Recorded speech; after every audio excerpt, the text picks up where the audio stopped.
Hi guys, welcome back to the platform. Welcome to today's video. So I saw this video on my For You page on YouTube. I said to react on it. It said Poland had had enough of Russia, prepares for war. Is this another world war? Oh God. Alright guys, we're going to be reacting on this particular one. I hope you enjoyed this video with me. Let me know your thoughts in the comment section. Don't forget to give the video a thumbs up, subscribe if you have not, share the video, and yeah, let's get started. There are forces for full-scale conflict, not an asymmetric type conflict. Those were the words of Polish General Wiesław Kukula during a press conference held in July 2024. And while Kukula was talking about the need to prepare, Poland's Deputy Defense Minister, Paweł Bajda, revealed one of the measures it's taking. He announced the bolstering of Poland's eastern border guard from 6,000 troops to 8,000, with the addition of a rear guard of 9,000 soldiers capable of supporting the front guard should a threat emerge. What would that threat be? A Russian invasion through Belarus and Kaliningrad akin to Russian President Vladimir Putin's special military operation in Ukraine? Poland has sent a simple message to Russia. We've had enough and we're ready to fight. In this video, we explore the reasons why Poland is gearing up for a full-scale war with Russia and how it's breaking defense spending records to make sure it's ready. We'll start with why. When Russia invaded Ukraine in February 2022, the geopolitical community was left scratching its collective head, trying to figure out Putin's specific motivation. Putin claimed that his soldiers were responding to Ukraine being a hostile country, while ignoring the fact that any hostility likely stemmed from his annexation of Crimea in 2014. Russia's president also claimed that Ukraine had a Nazi problem. This wasn't an invasion, he tried to convince the rest of the world. It was a preemptive strike against the country that was emerging as a fascist threat similar to Germany in the late 1930s. All propaganda. All false justifications for a war that came down to one thing: territory. The reality is that Putin is desperate to deliver personal glory unto himself by reclaiming a country that was once part of the Soviet Union. Putin himself is a product of what he likely sees as Russia's glory days. By capturing Ukraine, he takes the first step toward building an empire that he hopes will rival the scope and breadth of the one that existed during the first half of his life. If there were any doubts about his motivation, Putin made his desires clear during his February 2024 interview with Tucker Carlson. Russia's president spent much of the interview rambling about history from his perspective. He contrasted what he called the invention of Ukraine in the 20th century with the 862 establishment of the Russian state, using that historical comparison to reason that Ukraine shouldn't exist at all. It was once part of Russia. It should be part of Russia again. What? He also claimed that several areas that are now part of Ukraine, particularly in the country's east and south, had no historical connection to Ukraine whatsoever. The Novorossiya, which includes Crimea, is one of those areas. So are Mariupol, Bakhmut, and Kherson, all key targets of the Russian military campaign. Finally, Putin claimed that Ukraine is an artificial state that exists solely due to Stalin's will. The country was created by Soviet leadership of old, the Russian leader argued, and its existence means that Ukraine is occupying land to which it has no historical claim. Through all of this rambling, one message was clear. Putin invaded Ukraine because he believed Ukraine should not exist. It was once merely a part of Russia, and it should be so again. What does any of this have to do with Poland? To Poland, Russia's actions in Ukraine are the sign of a leader who is simply trying to restore Russia to the old days, when it ruled over much of Eastern Europe. Few countries understand what this really means more than Poland. Like Ukraine, Poland has gone through periods of its history when it didn't officially exist as a state. The three partitions of Poland that occurred during the later 18th century offer a perfect example.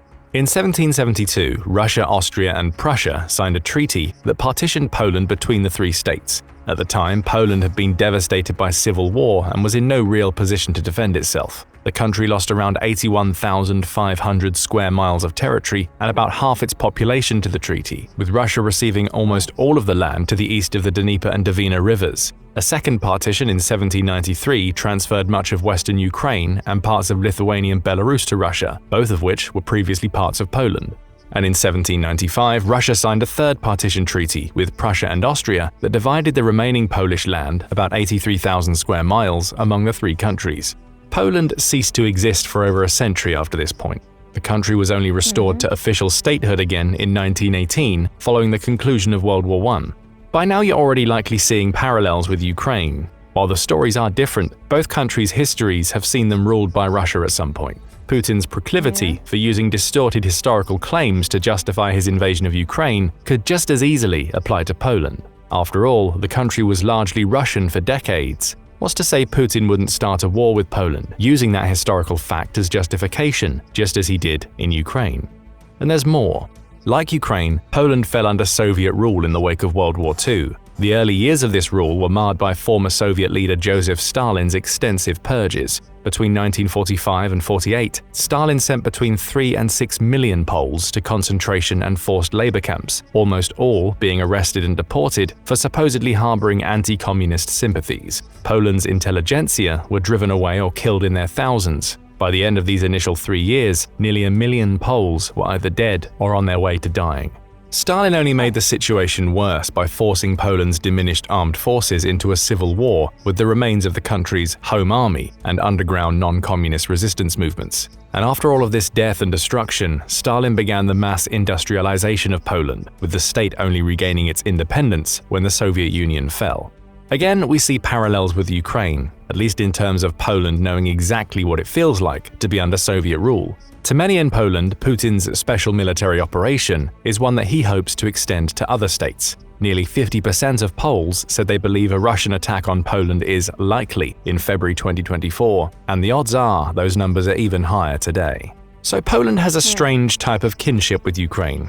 Their histories of statehood and non-statehood are similar, as are the experiences with Russian rule over the centuries. And given Putin's reliance on history as a reason for his special military operation, it's no wonder that Poland is wary of just how far that false justification might carry Russia. Then there are the threats. Putin's modus operandi throughout the war has been to deliver threats to pretty much any country that even hints at doing something the Russian leader won't like. Poland has been far from immune to these attempts to bend it to Putin's will. The Russian president has made few of these threats directly. Instead, they've come from various allies and Kremlin mouthpieces. For instance, November 2023 saw former Russian President Dmitry Medvedev claim that Poland had positioned itself as a dangerous enemy of Moscow. Medvedev, who was little more than a proxy president between 2008 and 12 and reigned mostly for Putin to get around Russia's presidential term limits, wrote extensively about Poland in an 8,000-word essay detailing relations between the two countries. The historical hostilities were front and center. Medvedev claimed that history has more than once delivered a merciless verdict to the presumptuous Poles, while claiming that Russia should now treat Poland as a historical enemy. As the currently serving deputy chairman of Russia's Security Council, Medvedev's word holds enough weight for many to assume that anything he says is directly approved by Putin. Medvedev is a Kremlin hawk, according to Reuters, and he used his essay to deliver Putin's threats to Poland via his pen. More threats from a Putin ally came in February 2024. This time it was Vladimir Solovyov, who hosts a popular state television program in Russia and has long been seen as a Kremlin propagandist, who delivered them. In addition to telling the rest of Europe that it would simply not understand Russia's dominance in Europe until Putin decided to smash Europe's face, he turned his focus to Poland. While claiming that he has sympathy for his Ukrainian brothers, acting as though they are simply wayward siblings being set on the right path by Putin, Poland enjoyed no such sympathy. "Do the Poles want to be next? They're not Ukrainians," he exclaimed. "We will not treat them like brothers. We'll bloody destroy all those cities in an instant without using ground troops." The message was that Russia was holding back in Ukraine would be off against Poland. Missile strikes, airstrikes, even the use of nuclear weapons, all were threatened by Solovyov, who also delivered the chilling warning that Russia won't even think twice. Now, Solovyov was likely exaggerating with these comments, but there's no denying that he is a Kremlin mouthpiece. What he says is very much approved by Putin, even if the Russian president doesn't intend to go as far as Solovyov claims. What's clear to Poland is that Russia is making threats, a lot of them, and not only to Poland but its neighbors in the Baltics and NATO as a whole. Combine that with the historical tensions that exist between Russia and Poland, and you have all of the ingredients for a war akin to the one we're seeing in Ukraine. Poland has decided it needs to get ready for a fight. The question is simple. What is Poland doing to prepare for a major war that could go beyond the scale of the Ukraine war? It's breaking records with its defense spending for a start.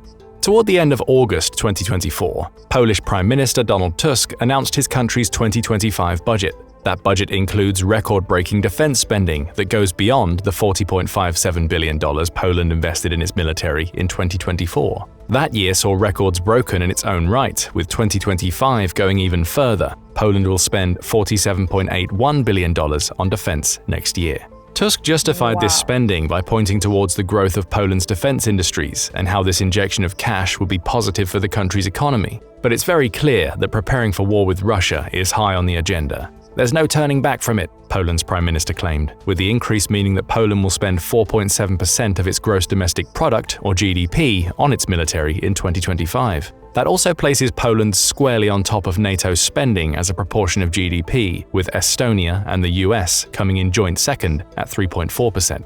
These budget proposals aren't over the line just yet. Debate is ongoing, with the budget needing to be approved by Poland's parliament, its trade unions, and the country's president Andrzej Duda. But the odds are high that it's going to pass, given that Poland has already committed to spending so much on its military and public sentiment. Unbelievable, guys. Like, literally unbelievable.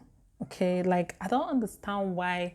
I don't really like politics like that, but this video got me intrigued. Okay, I don't get why you are leaving your own country and you are trying to invade another country using an excuse of the country is not meant to be existing. Like, does not make sense.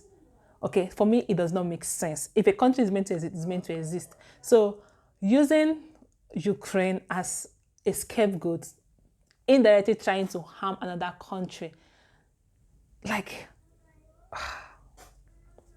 no one wants war, nobody pray for war, and I don't pray that any of these, all these things we're just watching, okay, I don't pray it comes to pass, okay. I don't blame Poland for trying to build more missile or muscle, or to try to protect their country, okay. All right, guys, let's keep on watching. Toward the belief that Russia is on the verge of invading. So where is all that money going to go? The East Shield is a likely candidate. In May 2024, Poland announced a $2.55 billion border defense program it dubbed East Shield. Planned for completion by 2028, East Shield will see the country shore up the eastern borders it shares with the Russian enclave of Kaliningrad and Belarus, which is one of Putin's staunchest allies. Poland's defense ministry says that this program will result in the creation of a host of new border defenses, including complex telecommunication systems, several hubs, and fortifications running along the 390 miles of borders it shares with the two pro-Russian territories. The goal is to create a border system that is among the most complex that Europe has to offer. When announcing the project, Polish Defense Minister Władysław Kosiniak-Kamysz claimed, "This makes up one complex system of defensive and deterrent actions. It connects access systems, but we will also purchase and implement modern anti-drone and reconnaissance systems." He went on to hail the project as the largest of its kind since 1945, making it essential to guarding Poland's eastern flank. East Shield is far from the only measure that Poland has taken to protect its eastern borders in recent years. The country's previous government built a 112-mile-long and 18-foot-high fence, complete with sensors and camera systems, across the border it shares with Belarus. That fence was a response to Belarus opening travel agencies in the Middle East, offering the border it shares with Poland as an unofficial route into Europe. The European Union said that the move was designed to create a crisis, with it being one of many examples of the asymmetric warfare techniques Russia and its allies use to create discontent and unrest among its enemies. Poland is wise to Putin's plans. With East Shield, it's going to beef up that already powerful fence with technologies and defenses that go far beyond anything it's used before. That means the border fences will be more than a few thousand troops, along with Dragon's Teeth and similar anti-tank defenses. East Shield will also feature a vast network of surveillance systems, some of which are powered by AI, to detect incoming threats, according to Breaking Defense. There will also be a series of base stations and masts built across the borders, each equipped with acoustic, IMINT, and SIGINT warning and tracking systems that can pick up on radio and electrical signals, such as those emitted by incoming aerial drones. Add several operations centers, again supported by AI, that are integrated with various intelligence, surveillance, and reconnaissance systems, and you end up with border defenses that can even automatically activate weapons as soon as they detect a threat. Poland is planning to install 4 aerostats as part of East Shield, essentially hot air balloons configured for military application. These aerostats will float about 2.4 miles in the air and are equipped with various radar and detection systems that allow them to track incoming aircraft and missiles from up to 186 miles away. Throw in more traditional defenses such as anti-tank ditches, wells, and exploding camouflets, and you have a series of measures that offer early warning of an impending invasion and can slow down troops while they're en route. Poland is also preparing to fight directly at its borders, with East Shield also including the construction of a host of new bunkers and ammo stores. Again, the message is clear: if Russia invades, Poland intends to be ready. Poland is also joined by the Baltic states of Estonia, Latvia and Lithuania in beefing up border defenses. The latter of these three countries also shares a border with Kaliningrad and has announced the construction of 20 counter-mobility parks, costing almost $20 million, along with the installation of Dragon's Teeth and several other anti-vehicle measures along its borders. Like Poland, the Baltics are NATO members and often see their borders as the first line of defense between Russia and NATO. Poland will have the more high-tech defenses, but make no mistake, the Baltics are likely to join it if a war breaks out. There's more. In addition to the ongoing East Shield project, Poland has also announced Operation Safe Podlasie in July 2024. This is the operation mentioned at the beginning of the video, with Poland committing to more than doubling the assignment of 6,000 soldiers to its border with Belarus. Another 2,000 will be added to the active frontline force, with 9,000 more waiting in the wings and capable of deploying within 48 hours. All of these soldiers will be equipped with individual gear, along with armored vehicles, transporting vehicles, and medical vehicles, according to Kozyniak-Kamysz. Operation Safe Podlasie serves as an extension of the buffer zone Poland created between itself and Belarus over the last few years. The buffer zone has already led to a 50% decrease in illegal attempts to cross the border into Poland, with Operation Safe Podlasie clearly intending to bring the level of unlawful immigration down even further. Again, it's all part of Poland's border initiatives. By strengthening its border, it prevents Belarus, acting as a Russian proxy, from sending illegal immigrants via the Middle East into Poland. The country keeps better track of who's coming in and out, while also deterring Belarus from a direct confrontation by stationing more soldiers along the border. So it's clear that Poland is dedicating a substantial portion of its ever-increasing military budget to shoring up its border defenses. But what else is it doing? How about nearly doubling the size of its standing military? During a July 2023 visit to Konin, which is a small Polish town within just a few short miles of the border with Belarus, Deputy Prime Minister Jarosław Kaczyński offered some insight into Poland's military strengthening. Existing units will be reinforced with new soldiers, he claimed, with Poland also planning on developing 3 new divisions within its military. That growth is already well underway. Poland had an active military of 206,500 personnel at the end of 2023. By July 2024, that military had grown to 216,000 people, placing Poland third out of all NATO countries, only behind Turkey with 481,000 troops and the US with 1.3 million in terms of its sheer number of active personnel. The increasing Polish budget is likely going to fund new recruitment efforts. Wow. If Kaczyński is telling the truth, his country's active military should number around 413,000 in a few more years. That's more than enough to handle the combined forces of Belarus's 63,000 soldier-strong active military and the 30,000 or so troops stationed in Kaliningrad.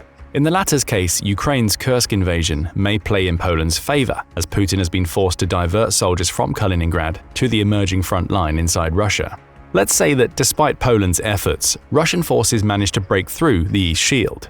Already depleted thanks to the many defenses sitting along Poland's borders with Kaliningrad and Belarus, those forces will face a standing army that equals the manpower of the 410,000 army Russia had in Ukraine as of June 2023. Bear in mind that Russia has also lost over 660,000 troops in that war. If it attacks Poland, it's doing so with less equipment and inexperienced soldiers who will be running into the jaws of a country that has far more military power than Ukraine posed back in February 2022. And those soldiers will be fighting a country that's a NATO member. Poland has no intention of attacking Russia. It's building up its military to defend against Putin's aggression. That strengthened military will be joined by the armies of over 30 others by Article 5 of NATO's founding treaty. Putin wouldn't be invading a Poland standing alone. He'd be running into a multifaceted hornet's nest of cooperative forces that bolster an already powerful Polish military. Then there are drones to consider. With Poland's East Shield seemingly focusing on preventing drones from breaking through the border or conducting electronic warfare, you'd be forgiven for thinking that the country has underestimated the attacking utility of drones. It hasn't. Like the rest of the world, it's seen that the Ukraine war has been a coming-out party for drones, with Ukraine using these low-cost, unmanned vehicles to strike Russia in Crimea, Kursk, and even Moscow. In mid-2023, Poland's armament agency, which secures weapons for the country's military, signed a deal with WB Group for a fleet of 1,700 Fly-Eye unmanned aerial systems.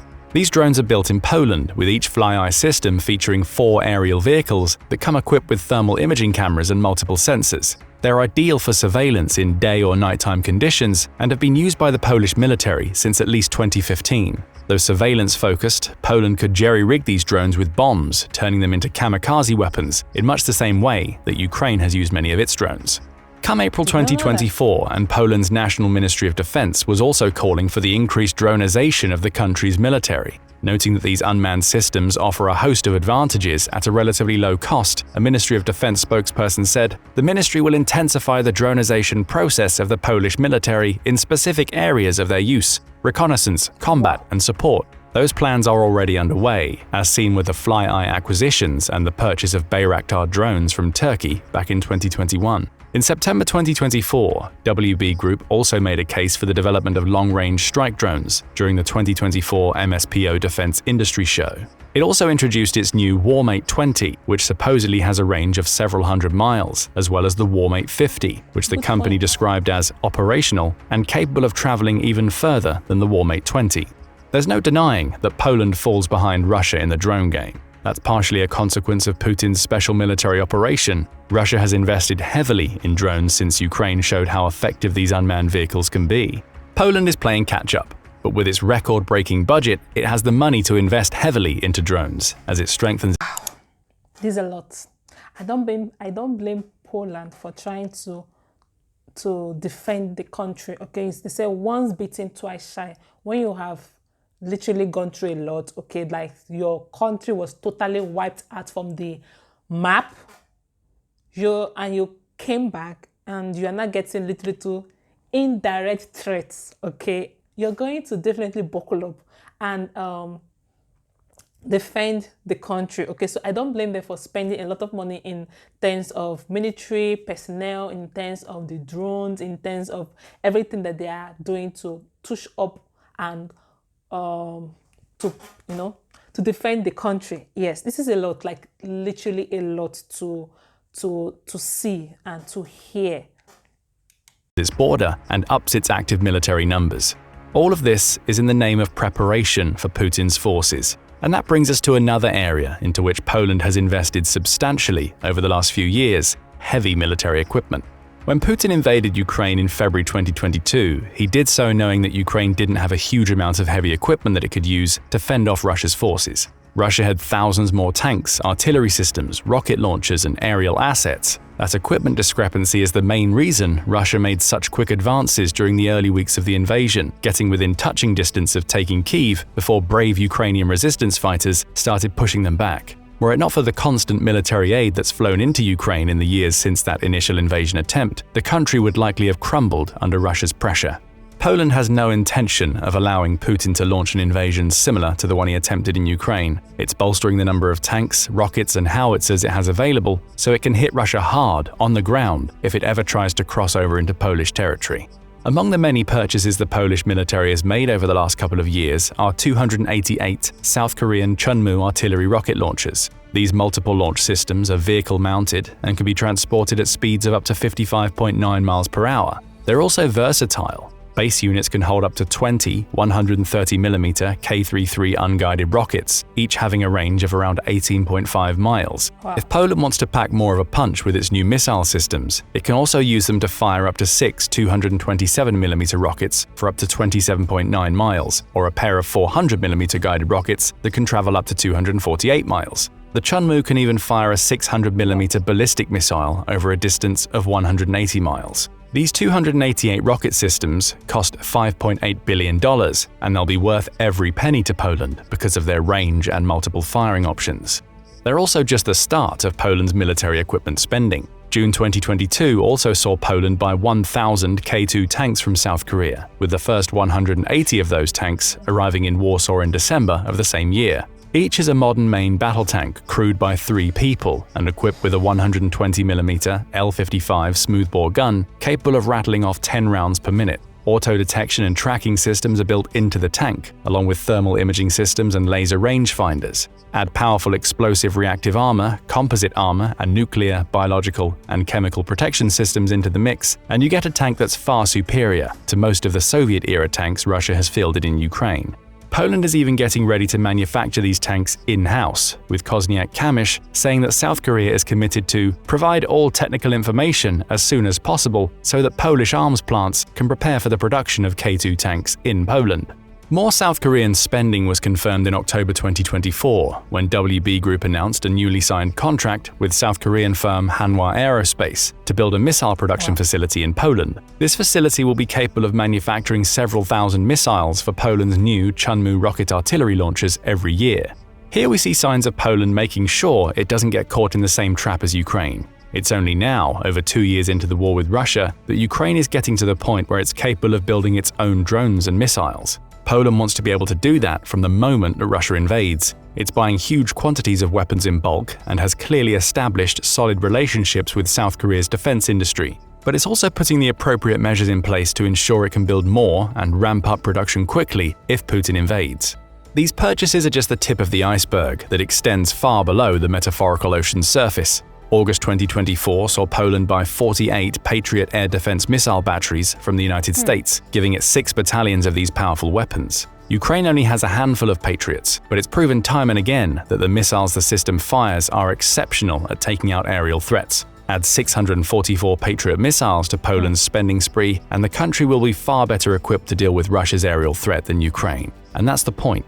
Ukraine has provided the rest of the world with plenty of lessons on how to fight against Russia. It's also shown the type of tactics Putin uses in a war, and through trial and error combined with great strategy, has demonstrated how to overcome Putin's meat grinder approach. Poland has been paying attention. If a Russian invasion comes, it'll be so much better equipped than Ukraine was to deal with the early stages. After that, it'll fortify, while also relying on its NATO allies to combine with its military to decimate Putin's forces. Poland has had enough of Putin. There'll be no repeat of the Ukraine war in Poland. Instead, Putin will find himself fighting a technologically advanced country that's guarding its borders, preparing for all of his tricks, and understands how to counter almost every single strategy the Russian president has. But what do you think about Poland's preparations? Is the combination of spending on military strengthening and enhanced border defenses enough to fend off Putin's invading forces? Would a Russian invasion of Poland trigger World War III due to Article 5 of the NATO treaty? Share your thoughts in the comments, and thank you for watching the video. Now go and check out why Russia is terrified of Poland's military power, or click this other video instead. Guys, this is a lot, okay? This is a lot to handle, this is a lot to hear, okay? I don't pray for another war, okay? Another World War III, I don't pray for that. And it's a shame that it was through Ukraine that made other countries to start to buckle up in terms of defending their nation, okay, in terms of getting new and other equipment to defend their border. It's just a shame that Ukraine was into the crossfire with Russia, and Russia indirectly putting another threat on another country. It's something that I just pray to God that it does not happen, okay? And the fact that Poland is strengthening their border, it's not a bad thing, okay? You know, they have fallen like how many times and they still get up. They were wiped out from the map and they came back, and they need to strengthen their border. They need to strengthen their army. They need to strengthen the country in case of another war, which we don't pray for, okay? So I hope you enjoyed this video with me. Let me know your own opinion about this in the comment section, and yeah, I'll see you all in my next video. Dziękuję, do widzenia.